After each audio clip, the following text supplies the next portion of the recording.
اس مہینے میں کثرت سے دعائیں کریں، چونکہ مغرب کے وقت مطلب افطار کے وقت بھی مغفرت ہو رہی ہے، ہر رات مغفرت ہو رہی ہے، تو خوب دعائیں کریں۔ اور یاد رکھیے رات میں اللہ تعالیٰ کا پہلے آسمان پہ آنا اور دعاؤں کو سننا یہ رمضان کے لیے خاص نہیں ہے، یہ سال بھر چلتا رہتا ہے۔ صحیح مسلم کی روایت ہے ہر رات اللہ تعالیٰ رات کے آخری پہر، تیسرے پہر، رات کا جو آخری حصہ ہوتا ہے اس میں انسانی دنیا پہ نازل ہوتا ہے اور ایک ندا آواز لگائی جاتی ہے کوئی مغفرت چاہنے والا میں دینے بیٹھا، ہے کوئی مانگنے والا میں دینے بیٹھا۔ اسی لیے نبی اکرم صلی اللہ علیہ وسلم رات کے آخری پہر میں نماز پڑھتے تھے تہجد کی خاص طور سے، ویسے تو آپ نے عشاء کی بعد بھی پڑھی، بیچ رات میں پڑھی اور آخری وقت میں زیادہ پڑھتے تھے، لیکن چونکہ اس وقت اللہ تعالیٰ آسمانی دنیا پہ ہوتا ہے اور آواز لگائی جاتی ہے کوئی مانگنے والا۔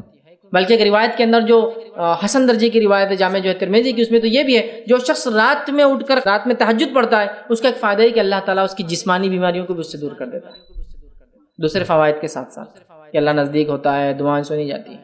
دعا کثرت سے دعائیں کریں، کثرت سے دعائیں، سجدے میں دعا، نماز کا سجدہ ہی مراد، نفلی نمازیں پڑھیں سجدوں میں دعائیں کریں، کثرت سے دعا قائدوں کے اندر کریں جو ثابت ہے، اور دیگر دعائیں جو مختلف ارکان میں نبی اکرم صلی اللہ علیہ وسلم نماز میں کی۔ اس کے علاوہ عورتیں ہیں بھائی ٹھیک ہے، یہ تو ساری چیزیں عبادت کی، اس کے علاوہ جو ہے دعاؤں کے لیے کوئی پاکی اور ناپاکی کا بھی مسئلہ نہیں، دعا کے لیے کوئی نہیں کہ آپ کوئی مخصوص وقت نہیں ہے، کوئی پاکی اور ناپاکی نہیں، ہر حال میں دعا ہے، دعا کر سکتے ہیں، دعاؤں کا اہتمام کریں۔ دعا خود اپنے آپ میں ایک عبادت ہے، دعا عبادہ، دعا عبادت ہے، ٹھیک ہے؟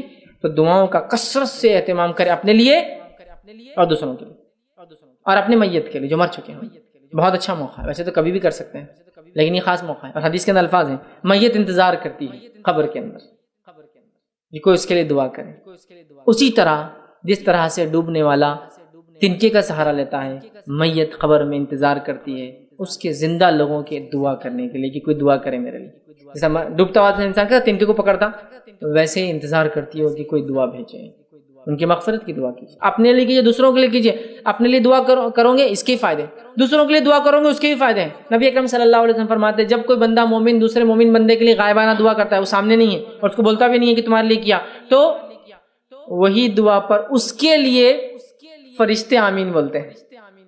تو میں اس کو اپنی زبان میں بولتا ہوں دعا کرو اور اپنے لیے دعا کرواؤ، آٹومیٹک میں کہہ رہا ہوں اللہ میرا بھائی بڑا پریشان حال ہے، اس کے مصیبت کو دور کر، تو فرشتے کیا دعا کرتے ہیں اللہ اس کی مصیبت کو اس سے دور کر، اے اللہ ان کے بچوں کے بڑے مسائل ہیں ان کے لیے آسانی عطا فرما، فرشتے دعا کرتے ہیں اللہ اس کے بچوں کے لیے اس کے لیے آسانی عطا فرما، اے اللہ ان کی تجارت میں جو ہے کمی آ گئی اللہ اس میں برکت عطا فرما، فرشتے دعا کرتے ہیں اللہ اس کی تجارت میں برکت عطا فرما، دعا کرو اور دعا اپنے لیے کرواؤ، کتنا اچھا اصول ہے نا۔ اور غائبانہ دعا بول کر بھی دعا کی جا سکتی ہے، لیکن غائبانہ کرنے کی فضیلت ہے، یہ حدیث میں آتا ہے کچھ دعائیں جو رد نہیں، اس میں سے ایک دعا ہے کہ مومن بندے کا دوسرے مومن کے لیے غائبانہ دعا کرنا، بغیر بولے چپ کے اس کے لیے دعا کرنا، یہ بھی ہوتا ہے۔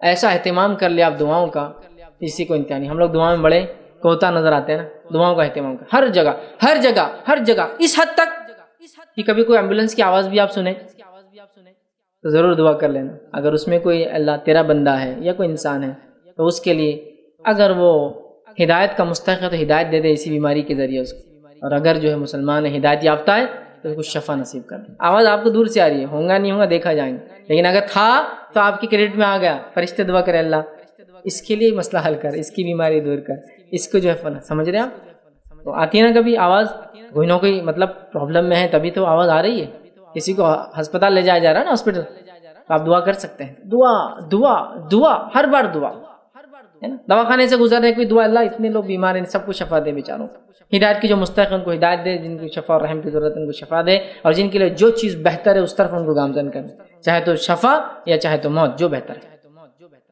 آپ نے محسوس بھی نہیں کیا لیکن کتنے ہزاروں لوگوں کے لیے آپ دعا کرتے ہوئے چلے گئے وہاں سے۔ یہ ایک عام بات ہے، ایک عام قول ہے، ایک عام طرز ہے کہ لوگ یہ کہتے ہیں کہ اگر تم دین پہ چلو گے تو تمہارے رزق میں کمی ہو جائیں گی، تم کما نہیں سکو گے، اور یہ معاملہ یہ عقیدہ صرف ان لوگوں کا نہیں ہے جو جن کے تعلق سے لوگ کہیں کہ یہ دیندار نہیں ہیں، یہ معاملہ ان لوگوں کا ہے جو اپنے آپ کو کتاب و سنت کے پابند اور دین کے حامل بتاتے ہیں۔ ان لوگوں کا یہ معاملہ ہے کہ جب ان کے گھر کے نوجوان پڑھتے اور لکھتے ہیں اور تعلیم میں جب آگے بڑھتے ہیں تو دھیرے دھیرے آپ دیکھتے ہیں کہ اگر وہ 8ویں 9ویں اور 10ویں میں ہے بچہ تو یہ دین پر خاصا چلتا ہے، ٹھیک۔ اس کے بعد جب 11ویں اور 12ویں میں آ جاتا ہے، 11 اور 12 پاس کرتا ہے تو لوگ کہتے ہیں بھائی تھوڑی دینداری اپنی کم کرو۔ جب یہ گریجویشن کرتا ہے تو کہتے ہیں دینداری کو تھوڑا کم کرو، اور اگر اس نے داڑھی رکھ لی ہو تو اس کو تھوڑا چھوٹا کر دو، اب اس لیے کہ اب تمہیں کمانا ہے، چونکہ تم اگر ایسے حلیے میں رہو گے تو تمہارا کمانا بڑا مشکل معاملہ ہے۔ پھر جو ہی وہ گریجویشن پاس ہو گیا پوسٹ گریجویشن کرتا ہے تو کہتے ہیں کہ اب اگر تم مکمل طور سے اپنی دینداری کو دکھانا چھوڑ دو، نماز پڑھتے رہو، روزہ رکھتے رہو، لیکن یہ تم نے داڑھی رکھ رکھی ہے، تمہاری یہ جو پتلون اور جو ہے پیجامہ ہوتا ہے ٹخنوں سے اونچا ہوتا ہے، اور تم حلال اور حرام کی تمیز کرتے ہو، یہ کمپنیوں میں جاب نہیں کروں گی بولتے ہو، اس میں نہیں کروں گی بولتے ہو، تو یہ سب تم تھوڑا کم کر دو تبھی تمہیں رزق ملے گا۔ تو ہم دیکھتے ہیں کہ لوگوں نے ایک عقیدہ بنا لیا کہ اگر ہم دین پر چلیں گے تو ہم کما نہیں سکتے، یا دین پر چلیں گے تو رزق میں کمی آ جائیں گی۔ اسی لیے ہم دیکھتے ہیں کہ وہ نوجوان جس نے داڑیاں جما رکھی ہو، اس نے کبھی کاٹی نہیں اپنی زندگی میں داڑھی، لیکن جو ہی وہ گریجویشن پوسٹ گریجویشن ہوتا ہے اور اپنی زندگی کے اس مرحلے میں قدم رکھتا ہے جب وہ رزق کمائے، تو تب ہم دیکھتے ہیں اس کی دینداری کا پیمانہ کم ہوتا جاتا ہے۔ ٹھیک کہ اگر اس نے داڑھی رکھی ہو تو داڑھی آپ دیکھیں گے چھوٹی ہونا شروع ہو جاتی ہے، اگر اس کا پیجامہ اور جو پتلون اونچی ہوتی ہے تو وہ نیچے آنا شروع ہو جاتی ہے، جہاں وہ حلال اور حرام کی تمیز کرتا تھا اس تمیز کو دھیرے دھیرے مٹانا اور مسخ کرنا چالو کر دیتا ہے، اس لیے کہ اسے لگتا ہے کہ میرے دین اور شریعت نے اس مسئلے میں میری رہنمائی نہیں کی ہے، اگر یہ کروں گا تبھی میرا معاملہ درست ہونے والا ہے۔ سبحان اللہ، ایک عجیب عقیدہ ہم نے بنا لیا۔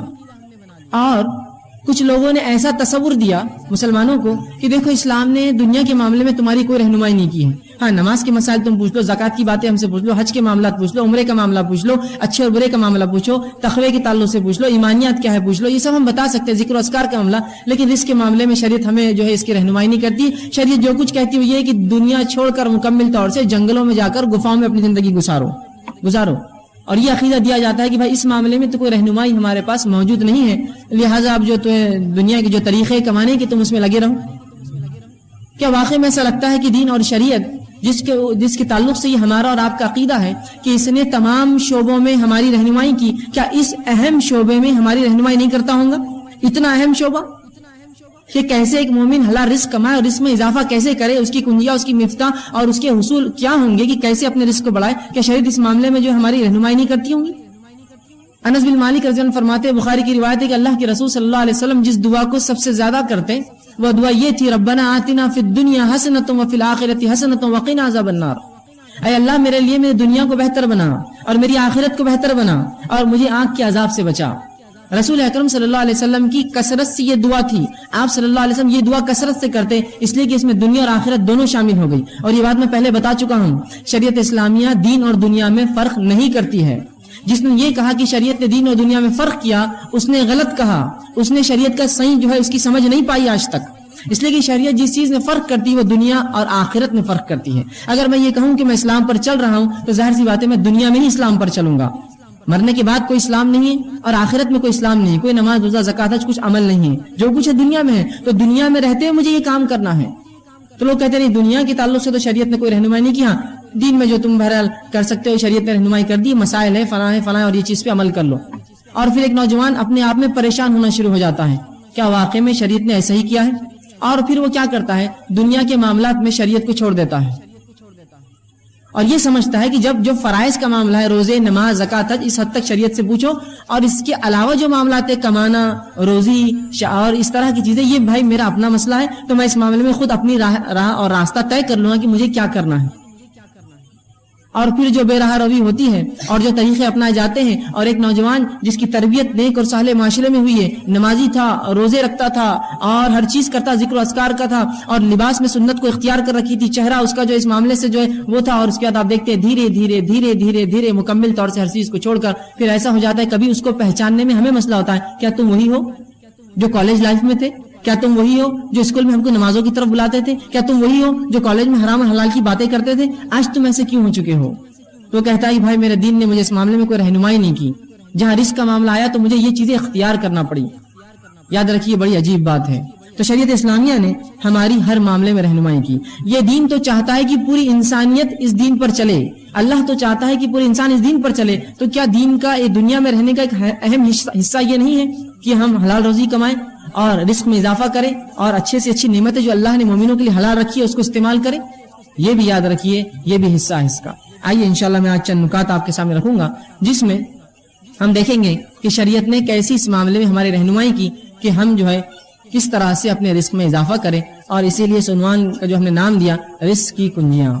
چونکہ اکثر نوجوان آتے ہیں اس تقاریر میں، کچھ لوگ نوجوان نہ بھی ہو تو بہرحال لوگ آتے ہیں، سنتے ہیں، اور ہر شخص ہم میں سے پریشان ہے رزق کے لیے، کہ کیسے اپنے رزق میں اضافہ کروں، کیسے اپنے مال و دولت میں اضافہ کروں۔ اب یاد رکھیے رزق سے مراد صرف مال نہیں، یہ بات کی وضاحت پہلے ہی کر دوں۔ رزق سے مراد مال بھی ہو سکتا ہے، رزق سے مراد اچھی صحت بھی ہو سکتی ہے، رزق سے مراد اولاد بھی ہو سکتی ہے، رزق سے مراد ہر وہ نعمت جو اللہ نے دی ہے دنیا میں وہ تمام ہو سکتی ہے۔ گو اس کے اندر جو ہے مال ایک بڑا حصہ رکھتا ہے، لیکن صرف رزق یہ نہیں ہے، ورنہ آپ سمجھیں گے رزق سے مراد صرف جو میں مال کے بارے میں بات کروں، رزق سے مراد ہر وہ دنیا کی نعمت ہے جو انسان حاصل کر سکتا ہے۔ تو آئیے ہم دیکھتے ہیں شریعت اسلامیہ نے اس معاملے میں کیا رہنمائی کی ہے۔ ٹھیک، اب اللہ کے رسول صلی اللہ علیہ وسلم کی زندگی ہمارے اور آپ کے لیے نمونہ ہے، آئیڈیل ہے۔ شریعت اسلامیہ نے مانگنے کو پسند نہیں کیا، گداگری، بھیک منگی اور ہاتھ پھیلانے کو پسند نہیں کیا۔ اللہ کے رسول فرماتے ہیں ید العلیٰ خیر من ید السفلیٰ، اوپر والا ہاتھ نیچے والے ہاتھ سے افضل اور بہتر ہے۔ اسی طرح اللہ کے رسول صلی اللہ علیہ وسلم کے پاس ایک شخص آیا اور کہا اللہ کے رسول میں جو ہے بڑا پریشان ہوں، آپ میری کچھ مدد فرمائیے، کچھ مال و دولت دیجیے۔ اللہ کے رسول صلی اللہ علیہ وسلم نے کہا کہ یہ درست نہیں ہے، کیا تیرے پاس کچھ ہے؟ تو کہا ہاں اللہ کے رسول میرے پاس کچھ چیز گھر میں ہے۔ تو کہا اسے لے آ۔ وہ شخص فوراً گئے اور وہ چیز لا کر رسول اکرم صلی اللہ علیہ وسلم کو دے دی۔ آپ صلی اللہ علیہ وسلم نے وہ چیز لی اور اعلان کیا کون مجھ سے یہ چیز خریدیں گا؟ ایک صحابی نے کہا اللہ کے رسول میں اس سے آپ سے خریدوں گا، اور 2 درہم میں وہ چیز فروخت کر دی، کچھ اس کا زیرہ تھا ایک۔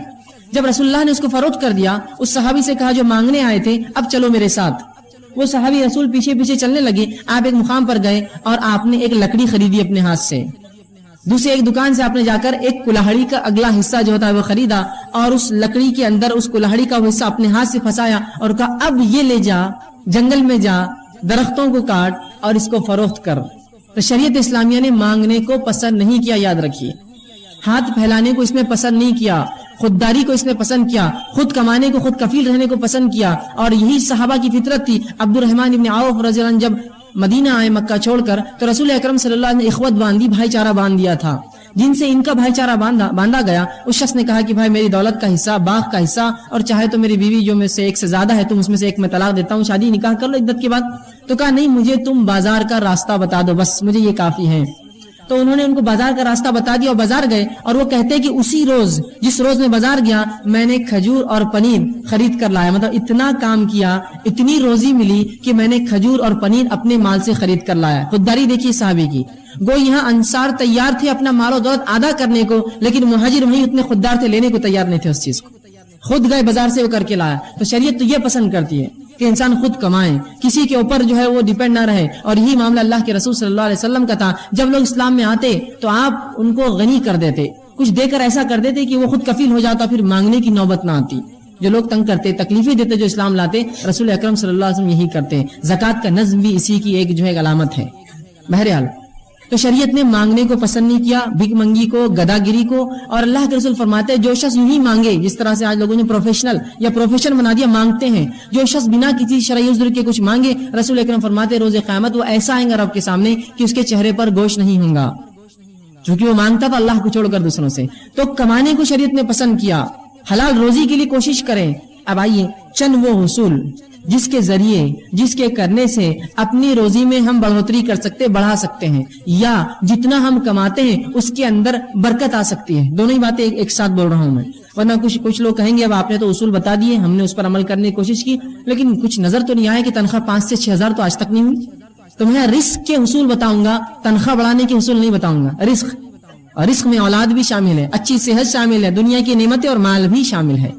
تو رزق کے حصول کیسے ہم رزق کمائیں، اور ساتھ میں جتنا آپ کماتے ہوں گے اللہ اس میں برکت بھی دے گا۔ یہ بات آپ نے دیکھی ہوں گی، میں بھی دیکھ چکا ہوں کہ وہ کچھ لوگ ہوتے ہیں جن کی تنخواہیں بڑی کم ہوتی ہیں، لیکن اللہ ایسی برکت دیتا ہے ان کی تھوڑی سی کمائی میں کہ وہ خود بھی اپنا کر لیتے ہیں، لوگوں کو صدقہ اور خیرات بھی کرتے ہیں، پڑوسیوں کی مدد بھی کرتے ہیں، اللہ کے دین پر بھی خرچ کرتے ہیں، حالانکہ بہت قلیل تنخواہیں، بہت تھوڑی تھوڑی تنخواہیں ہوتی ہیں۔ یہ بات میں نے خود دیکھی ہے۔ تو وہ جو حصول میں انشاءاللہ آپ کے سامنے رکھوں گا، جو باتیں بتاؤں گا، اس پر عمل کیا جائے تو یا تو آپ کے رزق میں اللہ بڑھوتری کرے گا، یا جتنا ہے اس میں ایسی عظیم برکت دے گا کہ آپ خوش اور مطمئن ہو جائیں گے اس رزق سے۔ یہ بڑی اہم بات ہے۔ اب یقیناً ایک درس میں، ایک لیکچر میں مکمل پورے شرائط، پورے اصول بتانا میرے لیے ناممکن ہے، تو میں نے 10 کو چنا ہے، 10 ایسے اصول، ایسی باتیں، ایسی کنجیاں رزق کی، جس کو اگر ہم اصولوں کو مان لے، اس کے مطابق زندگی گزارے، اس پر عمل پیرا ہو، اور دل میں یہ اعتماد اور توکل رکھے، بھروسہ رکھے کہ اللہ اس کے ذریعے دیں گا، تو انشاءاللہ العزیز ضرور ہمارے رزق میں جو ہے بڑھوتری ہوں گی، اللہ اس میں ضرور برکت دینے والا ہے۔ تو ایسے 10 اصول میں نے چنے ہیں، 10 کنجیاں میں آپ کے سامنے رزق کے حصول کے رزق میں بڑھانے کی انشاءاللہ آپ کے سامنے رکھوں گا، لیکن یہ مکمل نہیں ہے. یہ کئی باتیں جو کتاب و سنت نے بتائی ہے ان میں سے چند میں آپ کے سامنے رکھنے کی کوشش کر رہا ہوں. آئیے اب کس طرح سے ہم اپنے رزق میں اضافہ کریں، اس کا پہلا اصول جو شریعت نے بتایا ہے. یقیناً اس کی ترتیب میری اپنی دی ہوئی ہے، اس کی ترتیب میری اپنی دی ہوئی ہے، لیکن باتیں اللہ کی کتاب اس کے رسول کی سنت سے میں نے اہمیت کے اعتبار سے ان کو ترتیب دینا مناسب سمجھا. پہلی چیز جو ہم کریں گے جس سے ہمارے رزق میں بڑھوتری ہوگی، اضافہ ہوگا، فائدہ ہوگا، وہ سب سے پہلی چیز ہے توبہ اور استغفار. توبہ اور استغفار یہ سب سے پہلی چیز ہے رزق کے حصول میں، اس کی چابیوں میں، کہ اگر ہم چاہتے ہیں ہمارا رزق بڑھے، اس میں برکت آئے، مال و دولت اور بچے اولاد کے اندر اور ہماری دنیا کی نعمتوں میں اضافہ ہو، تو سب سے پہلا کام جو کرنا ہوگا توبہ اور استغفار.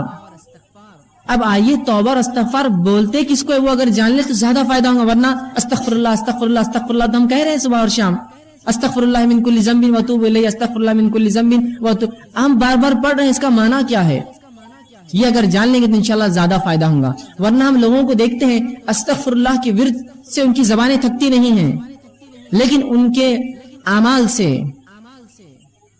اور ان کے معاملات سے کچھ بھی ایسا نہیں دکھتا کہ یہ استغفر اللہ واقعے میں کرتے ہوں گے یا اس کا کچھ فائدہ ہی نہیں ہوا ہوگا. ہم لوگ یہ سمجھتے ہیں شریعت نے جو استغفر اللہ کہنے کا حکم دیا کہ اس کے پڑھنے سے گناہ معاف ہوتے ہیں، تو ہم کو لگا کہ یہ استغفار اس لیے پڑھا جائے کہ گناہ کرو، اس لیے تو معاف ہوتے ہیں. تو ہم گناہ کرتے ہیں اور پھر استغفار پڑھتے ہیں. استغفار تو اس لیے جو گناہ ہو جائے اس کی معافی ملتی ہے. تو ہم سمجھتے نہیں کرنے کے لیے پڑھنا ہے ہم کو، کہ اب جو ہو گئے کرو اور پڑھو اور کرو اور پڑھو، جو ہو جائے اس کے لیے ہے. اور استغفار صرف الفاظ نہیں ہے، اس سے انسان کے معاملات بھی چھلکے کہ واقعی میں یہ توبہ کر چکا ہے، توبہ کرتا ہے. اس سے اس کے اعمال میں لگے کہ واقعی میں اس نے اپنی زندگی کی روش بدل دی، استغفار کرتا ہے. توبہ استغفار جس کو کہتے ہیں یہ توبہ اس کا معنی ہوتا ہے. تو توبہ اور استغفار صرف الفاظ نہیں، یاد رکھیے. علامہ جو ہے راغب اصفہانی اور امام نووی رحمہ اللہ توبہ کے لیے چند شرائط لکھتے ہیں. توبہ کے لیے وہ لوگ کہتے ہیں کہ 4 شرائط ہے، ان شرائط کو جب پورا کیا جائے گا تب استغفار ہوا، تب اصل توبہ ہوئی. آئیے پہلی شرط وہ لکھتے ہیں وہ یہ ہے کہ گناہوں کو ان کی برائی کی وجہ سے انسان چھوڑے. گناہوں کو ان کی برائی کی وجہ سے انسان چھوڑے. اس لیے گناہ نہ چھوڑے کہ اب بچیاں بڑی ہوگی، شادی کا مسئلہ آئیں گا، اگر باپ گناہگار رہیں گا تو بچوں کو نکاح کے پیغام نہیں آئیں گے، نہیں، اس لیے نہ چھوڑے. گناہوں کو ان کی برائی کی وجہ سے انسان چھوڑے، اس سے استغفار، اس سے توبہ کرے.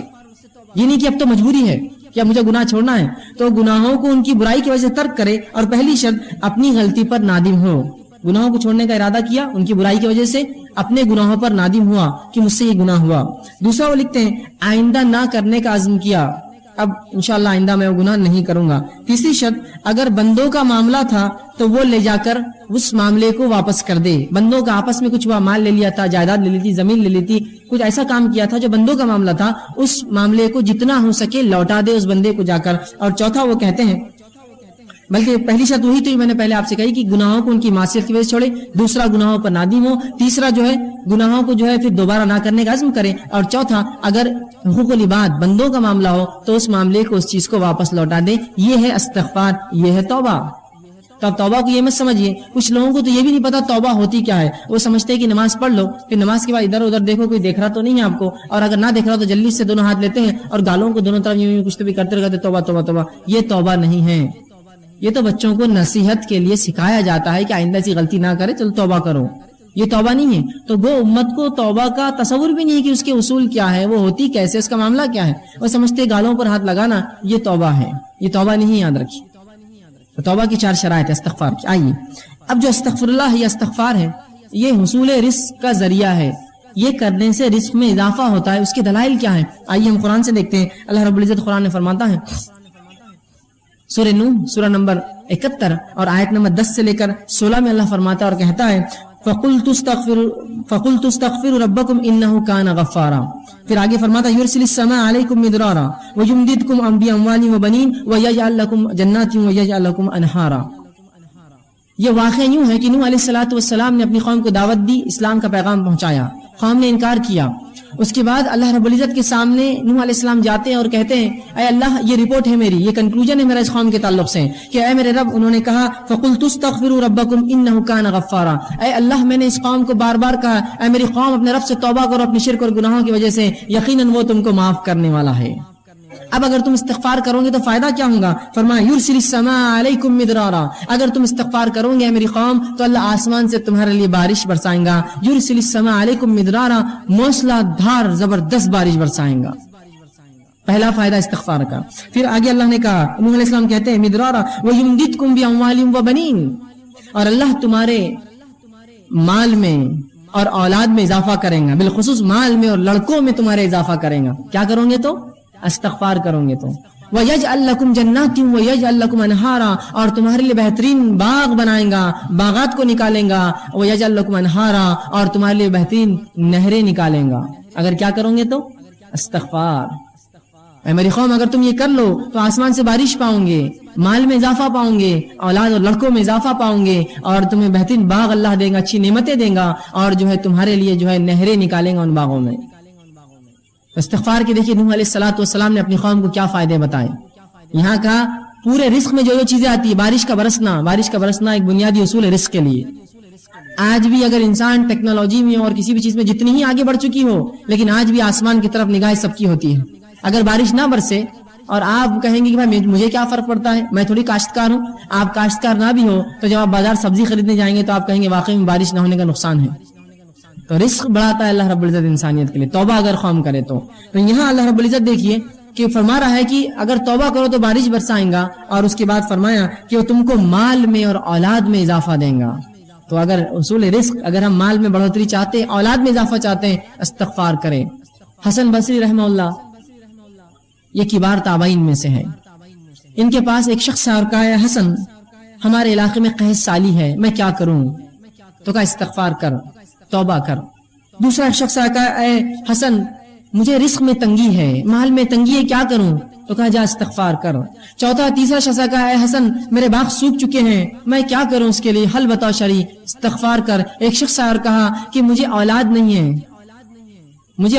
لڑکے نہیں، کیا کروں؟ تو کہا جا استغفار کر.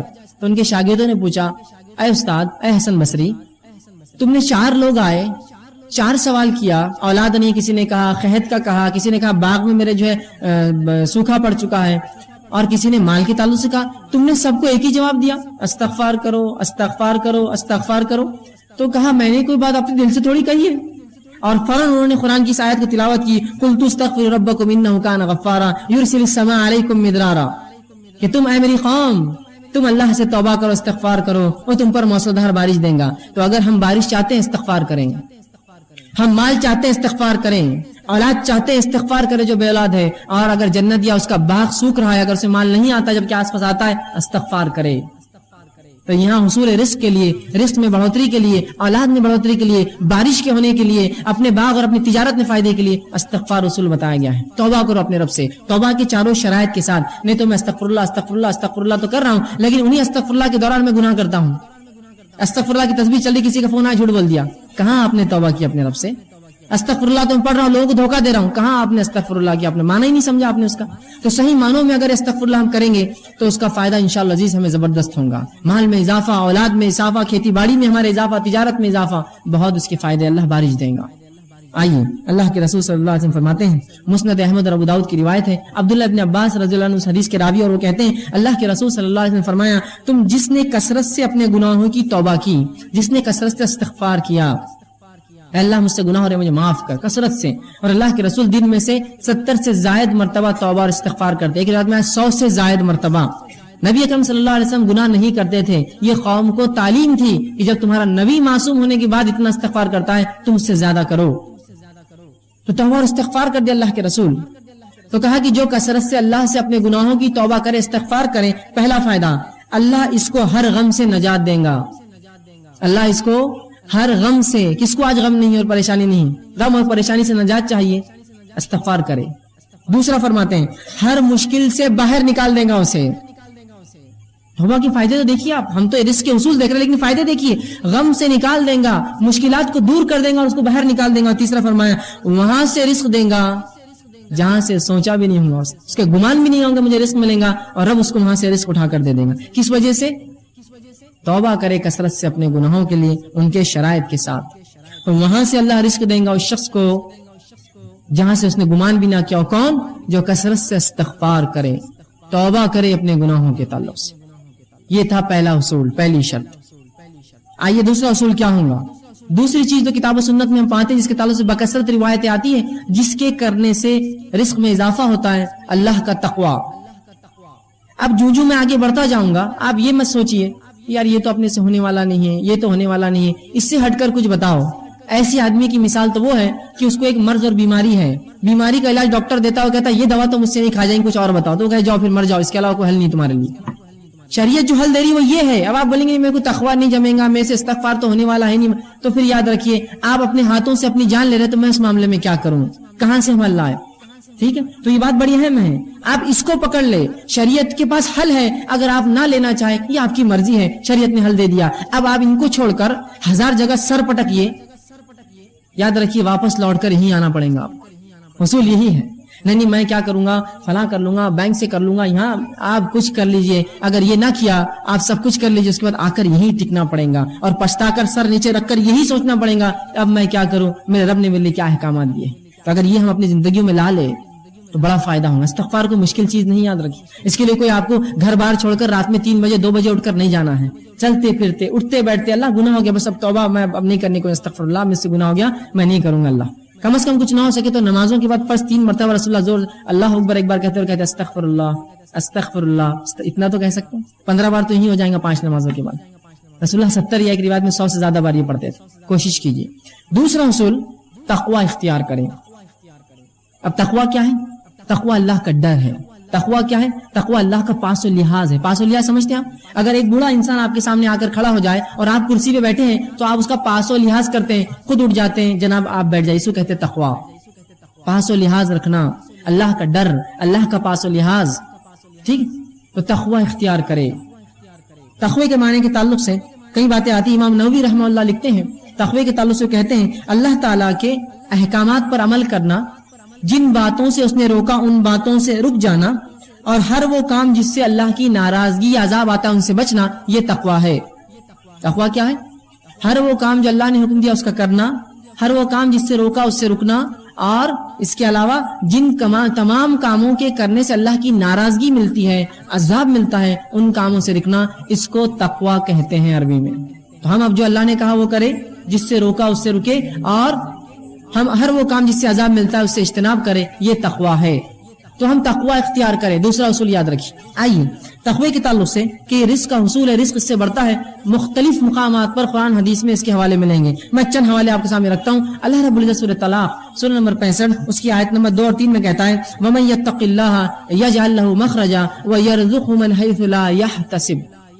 کیا فرمانا دیکھیے، وَمَن يَتَّقِ اللَّهَ، جو اللہ کا ڈر اور پاس و لحاظ اختیار کرے، يَجْعَل لَّهُ مَخْرَجًا، اللہ اس کو ہر غم سے باہر نکال دے گا اور اس کو وہاں سے روزی دے گا جہاں سے اس نے کبھی گمان بھی نہیں کیا ہوگا۔ کیا فرمایا؟ وَمَن يَتَّقِ اللَّهَ يَجْعَل لَّهُ مَخْرَجًا، جو اللہ پر جو ہے اس کا تقوی اختیار کرے گا اللہ اس کو ہر غم سے نجات دے گا اور وہاں سے روزی دے گا جہاں سے اس نے سوچا بھی نہ ہوگا، گمان بھی نہیں کیا ہوگا، اس کی عقلیں گئی بھی نہیں ہوں گی وہاں تک۔ صرف ایک عمل کیجئے، تقوی اختیار کیجئے، زبردست عظیم فائدے کہ وہاں سے رزق دیں گا جہاں سے سوچا نہ ہوگا اور ہر غم سے اس کو نجات دیں گا۔ اس آیت کے تعلق سے یجعل لہ مخرجا کے تعلق سے عبداللہ ابن عباس رضی اللہ عنہ فرماتے ہیں، اس کی تفسیر میں کہتے ہیں اس کو دنیا اور آخرت کے ہر غم سے باہر نکالیں گا، یجعل لہ مخرجا کے تعلق سے۔ اور اسی آیت کے جملے کی تفسیر میں عبداللہ ابن مسعود رضی اللہ عنہ فرماتے ہیں اور کہتے ہیں ان اکبر آیات من قرآن فرجا، غموں کو، مصیبتوں کو اور پریشانیوں کو دور کرنے والی قرآن کی سب سے عظیم آیت ہے۔ جو شخص اللہ کا تقوی ڈر اختیار کرے اللہ کیا کرتا ہے اس کے لیے، یجعل لہ مخرجا، ہر غم سے نکلنا، ہر مشکل سے نکلنا آسان کرتا ہے اور وہاں سے روزی دیتا ہے جہاں سے اس نے گمان بھی نہیں کیا تھا۔ تقوی اختیار کیجیے، اللہ کا عظیم فائدے اس دنیا میں اٹھائیے، عظیم فائدے، ہر غم سے نجات اور رزق میں اضافہ۔ اسی طرح اللہ رب العزت قرآن میں سورہ اعراف سورہ نمبر 7 آیت نمبر 92 میں فرماتا کہتا ہے وَلَوْ أَنَّ أَهْلَ الْقُرَىٰ آمَنُوا وَاتَّقُوا لَفَتَحْنَا عَلَيْهِمْ بَرَكَاتٌ مِّنَ السَّمَاءِ وَالْأَرْضِ، کہ اگر یہ بستی والے ایمان لائے، ولو ان اہل القرى آمنوا، اگر اس بستی والے ایمان لائے، واتقوا اور اللہ کا ڈر اختیار کرے، لفتحنا علیہم برکات من السماء والارض، تو ہم ان کے لیے آسمان اور زمین کے برکت کے دروازے کھول دیں گے۔ کس کے لیے؟ جو ایمان لائے اور اللہ کا ڈر اختیار کرے، اللہ آسمان اور زمین کے دروازے اس کے لیے رزق کے کھول دیں گا۔ برکت کے دروازے کھل جائیں گے اس کے لیے جو اللہ کا تقوی اور ڈر اختیار کرے. دیکھیے کیسا عظیم فائدہ ہے اللہ کا ڈر اور تقوی اختیار کرنے کہ اللہ آسمان و زمین کی برکت کے دروازے کھول دیتا ہے. آج دیکھیے کبھی بارش تو ہوتی ہے, کھیتی فصل تو آتی ہے, پیسہ بھی کبھی ہاتھ لگتا ہے, برکت کہاں ہے اس کے اندر.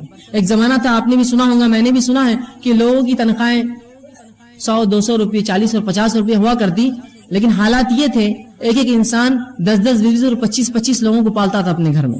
اتنی برکت تھی اس روپے میں. آج ہم ہزاروں اور لاکھوں کما کے بھی 2 اولاد کو پالنا ہمارے لیے مشکل ہے. یہ تو برکت چھین گئی زمین آسمان ہم جو دیتی تھی, ہم جو فائدے تھے, اس لیے کہ ہم نے ایمان لا کر اللہ کا ڈر دل میں رکھا. صرف ایمان نام کو لایا, مسلمان ہے. اگر ڈر رکھتے تو اللہ آسمان و زمین کی برکت کے دروازے اس بستی والوں پر, ایمان والوں پر کھول دیتا. اور یہ توحید کی برکت ہے, یاد رکھیے. اور جس قوم نے توحید کو اپنایا, اللہ نے اس کے لیے زمین و آسمان کے دروازے برکت کے کھول دیے. اس کے نمونے آپ دیکھ سکتے ہیں ان قوموں کے تعلق سے جو قومیں کسی زمانے تک پستی میں رہی, اور اس کے بعد اللہ رب العزت کو ڈر اختیار کیا اور توحید پر آئی. اللہ رب العزت نے زمینوں کے نیچے سے خزانے ان کے لیے کھول دیے. جب انہوں نے اللہ کا ڈر اور تقوی اختیار کیا اور توحید پر اڑ گئے تو اللہ نے ایسی جگہ سے روزی دی جہاں سے گمان بھی نہ کی ہوں گی. کس نے گمان کیا تھا ان علاقوں کو جن کو بنجر زمین اور چٹیل ریگستان مانا جاتا تھا کہ اس کی زمین کے نیچے سے سونا اگلیں گی وہ زمینیں اور پیٹرول کی شکل میں مادے نکل رہے ہیں. آج دنیا اس کا فائدہ اٹھا رہے, ممالک اس کا فائدہ اٹھا رہے. کبھی کیا گمان میں کیا ہوں گا ممالک نے کہ زمین کے نیچے اللہ نے ان کے لیے ایسے رزق رکھے؟ تو توحید کی برکت ہے, یاد رکھیے. جو قوم توحید پر آ جائیں گی اللہ آسمان و زمین کے دروازے کھول دیں گا, وہاں کھول دیے ان کے لیے. یہ فائدہ ہوتا ہے بستی والوں کو کہ اگر وہ ایمان لائے, جیسا حق ہے, تقوی اختیار کرے اللہ کا, تو ایسی جگہ سے رزق دیتا ہے گمان نہ کیا ہوں گا, اور آسمان زمین کی برکت کے دروازے ان کے لیے کھول دیتا ہے. تو یہ بڑی اہم چیز ہے, یاد رکھیے. اللہ کا ڈر اور تقوی اختیار کریں. اسی طرح عبداللہ ابن عباس رضی اللہ عنہ فرماتے ہیں اور کہتے ہیں اس آیت کے تعلق سے, اس کی تفسیر میں کہتے ہیں لا وسعنا علیہم الخیر ویسرناہ لهم من کل جانب, کہ اس آیت کے تحت جو بات سمجھ میں آتی وہ یہ ہے کہ ہم ان کے لیے خیر کو عام کر دیتے ہیں. زمین آسمان اور زمین کی جو برکت کے دروازے کھول دیے جاتے ہیں, اس کا معنی وہ کہتے ہیں عبداللہ ابن عباس رضی اللہ عنہ کہ اس کا معنی یہ ہے کہ اللہ ان کے لیے جو ہے ہر جانب خیر عام کر دیتا ہے اور اس کو حاصل کرنا ان کے لیے آسان کر دیتا ہے. خیر کو اللہ عام کر دیتا ہے ایسی قوم کے لیے, اور حاصل کرنا اس سے زیادہ اس کو آسان کر دیتا ہے. کبھی خیر تو عام ہوتا ہے لیکن حاصل نہیں کر پاتے ہم اس سے, تو خیر کو عام کرتا ہے اللہ اور اس کو حاصل کرنا آسان کرتا ہے. تو دیکھیے اللہ کا ڈر اختیار کرنے کا فائدہ کیا ہے. زمین و آسمان کی برکتیں اور ساتھ میں ایسی جگہ سے روزی اور رزق جہاں سے گمان نہ کیا. آئیے اسی طرح جو ہے تیسرا اصول تقوی کے بعد جو تیسری چیز اپنی زندگی میں ہم لائیں گے جس سے ہم کو یہ فائدہ ہوگا کہ ہم رزق کی کنجا حصول رزق کے لیے, جو رزق میں بڑھوتری زیادہ کرنے کے لیے جو ہم کریں گے, وہ یہ ہے اللہ تعالیٰ پر توکل, بھروسہ, اعتماد.